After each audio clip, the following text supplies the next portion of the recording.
Hey folks, this is Mr. MegaManFan. Like, share, comment, and subscribe. You know all the things to do. And this is a 27-inch Panasonic CRT. That was free. And the remote for it is not even the original. It's a Cox cable remote. I don't know what happened to the original remote. And frankly, I don't even know whose TV this originally was. This was at my parents' house, and they wanted to get rid of it because it's big, it's heavy, and they don't own anything that can hook up to it anymore. But I'm a retro gamer, so for me, that's not a problem. We're going to hook it up and we're going to party like it's 1990. Hopefully this thing works. So before we turn it around and plug it in, I thought I would show you the backside and see what we can glean from it. It's a Panasonic Color TV model 2006 SE, 120 volts, 60 hertz, manufactured June 2001, assembled in Mexico. That's all I can tell you about it from the backside, but it is pretty dusty because it's been sitting in an attic for a long time, and I've already hooked up a switch box to it because this thing is so heavy that once I turn it around, I'm probably not getting to the backside of it again for some time. Unless I've got some reason to hook something up coax through the antenna port. But I think a switch box, which I've already labeled as box number 2, will do me just fine for most things. It is a beast. Picking this thing up is no small task. I have a 32-inch Sharp CRT that's even bigger and heavier, but this one is still pretty bulky. But for retro gaming, it's exactly the kind of thing you want. If it works, that is. And we're about to find out. Alright, it's time for the moment of truth. Will this thing even turn on? Well, the TV button does nothing. What button would turn it on then? Device? TV? No. Cable? No. Okay, let's do it the old-fashioned way. Ah! That did something. It might need to warm up given how long it's been in storage. There we go. Will you look at that? It's displaying snow because there's absolutely nothing plugged in or nothing to tune into for that matter. Let's see if this thing can even change channels. Nope. It does nothing. Well, this was supposedly the remote for this TV, but until it's programmed, I don't think it's going to do anything. So, let me see if I can go program it. This has to be about the worst way to program a remote I've ever seen. I had to hold the mute and the device button, which I'm not going to do because I don't want to reset it. Then all of these 4 lights on the top start blinking in sequence. Then you select the TV button. Then you hold channel up until it finds your TV. That was such a pain in the butt. But it works now. Turns the TV off and back on.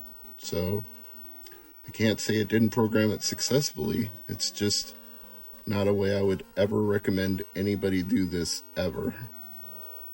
Let's see if it can switch inputs though. Because I want to use input 1 and input 2. And so far, it's just reading channels that don't even exist because we can't get over-the-air channels anymore. You can tell this TV was used in Iowa because it's got the local channels there, 5, 8, 11, 13.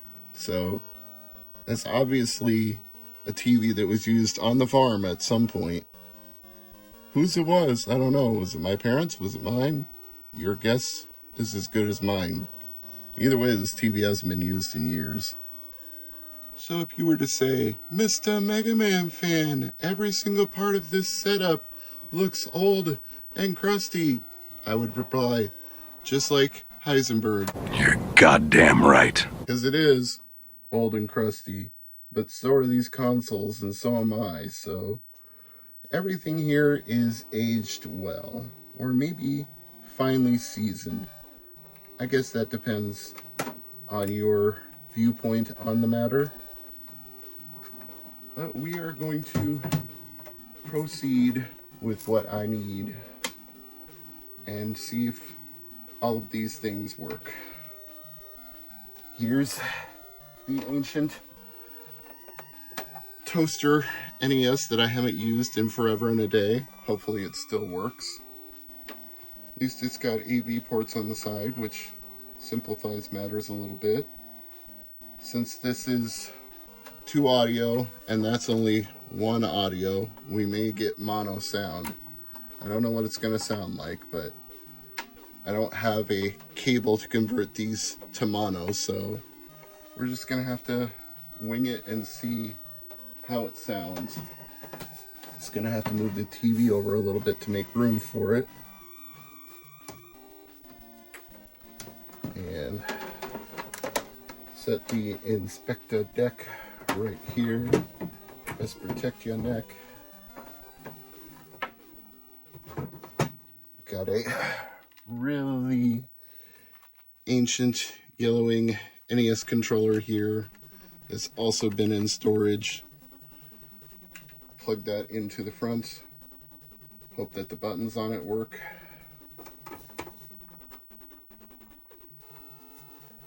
And of course, we need a power supply. This was the worst thing to fish out because I have a tote with all my old 8 and 16-bit Nintendo and Sega power supplies, but it had been so long since I got into them, they were at the bottom of the stack, so I had to move every single thing off the top of the stack just to get to the bottom where it was. Not fun. All right.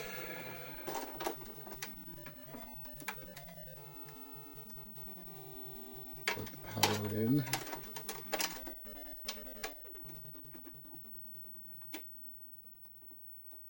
And plug that into a power strip. For your viewing pleasure today, Super Mario Brothers / Duck Hunt. Now this is a modified Nintendo. I'll show you. The cartridge sticks out because someone a long time ago inserted a Game Genie into it and hardwired it into place so I would no longer get the blinking screen of death. I realize there are much better ways to go about it now, but that was the solution that worked for me at the time. Well, the green light came on. No video, so I must be on the wrong input. I don't know what I did or how I did it, but it just came up on its own. Maybe it scanned for the next active input? I can't say what it did, but here it is. So it's working, and let's play some Mario Brothers.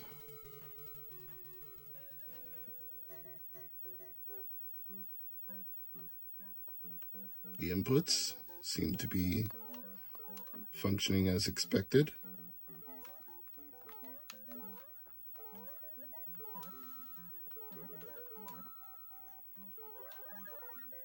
And the picture looks really nice, which I would expect. You're going to see rolling scan lines. I'm not sure what I can do about that, but it's the refresh rate of the TV versus the refresh rate of the camera, so it just bees like that.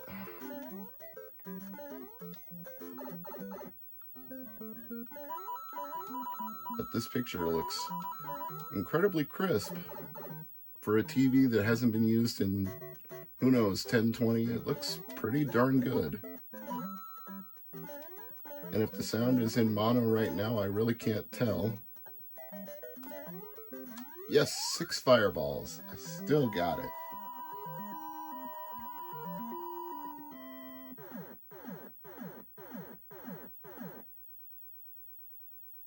Now let's just warp to 4.1, and I'll call this setup video done and dusted.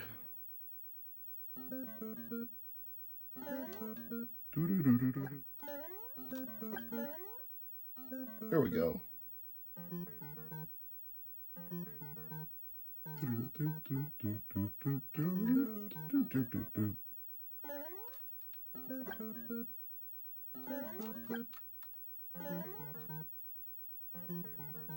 And let's warp. Woohoo!